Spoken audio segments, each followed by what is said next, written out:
That said, Canada has increasingly frustrated the United States. It hasn't upheld its defense obligations. The Khalistani separatists, the extremists, the terrorists, pose a threat, especially with the porousness of the United States-Canada border, which, after all, is the longest undefended border in the world.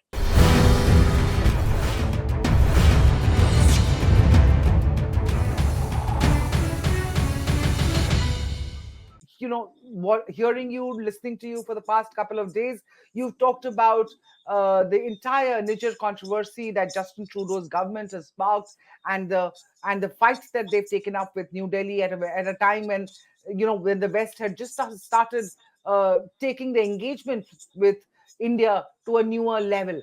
Please, I've heard you say that Canada in this entire situation is an ant, and India is the elephant. I just want you to explain why have you said something like that? The reason why I said something like that is twofold. First of all, the new strategic reality is simply India is the world's largest democracy. It's increasingly self-confident with its own skin. It's much more influential on the world stage than it has ever been before.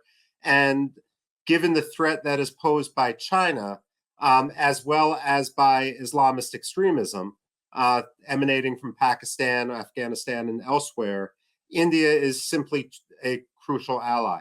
Canada, meanwhile, has always, of course, by virtue of being America's neighbor, been a partner. We can go back and forth with a special card, not even a passport, that sort of thing. I go to Canada all the time. That said, Canada has increasingly frustrated the United States. It hasn't upheld its defense obligations, which is one of the reasons why it hasn't been included in the AU-KUS partnership. There just seems to be a growing frustration that Canada isn't fully serious on these issues. Do you believe that in as much Canada is putting its own security at risk by alienating India on this issue instead of working with India to remove these Khalistani extremists from its soil?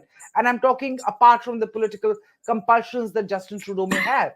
He has his political compulsions to support his minority government, and therefore he's cozying up to them.